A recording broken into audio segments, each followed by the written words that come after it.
రోజు topic bitcoin గురించి. Okay, bitcoin అనేది ఫిజికల్ కాయిన్ కాదండి, ఇది డిజిటల్ కాయిన్.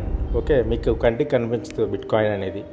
బిట్కాయిన్ అనేది డీసెంట్రలైజ్డ్గా ఉంటుంది. డీసెంట్రలైజ్డ్ మనం జనరల్గా మనం వాడే డిజిటల్ మనీ ఎలా ఉంటుందంటే సెంట్రలైజ్డ్ ఉంటుంది. అంటే మనకి మధ్యవర్తి ఉంటారు.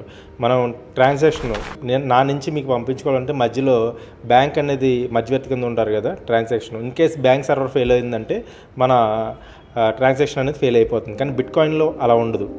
పర్సన్ టు పర్సన్ ఉంటుంది, మధ్యవర్తులు ఎవరు ఉండరు. కంప్లీట్లీ నోడల్ నెట్వర్క్ ద్వారా ఇది అనేది ఆపరేట్ చేయడం జరుగుతుంది.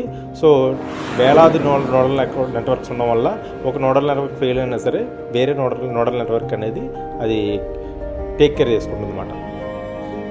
ఓకే, సో బిట్కాయిన్ మనకి మ్యాక్సిమం 21 మిలియన్ అవైలబుల్గా ఉన్నాయి.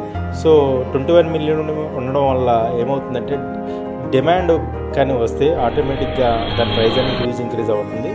బిట్కాయిన్ ప్రైస్ ఇంతలా పెరగడానికి కారణం కూడా లిమిటెడ్ సప్లై ఉండడం వల్లే డిమాండ్ వచ్చినప్పుడు అది పెరిగిపోవడం అనేది జరుగుతుంది. కంప్లీట్లీ బ్లాక్ చైన్ టెక్నాలజీస్తో ఈ బిట్కాయిన్ అనేది నడుస్తుంది. సో నా వీడియో మీకు నచ్చినట్టయితే లైక్ చేస్తారా, సబ్స్క్రైబ్ చేస్తారా?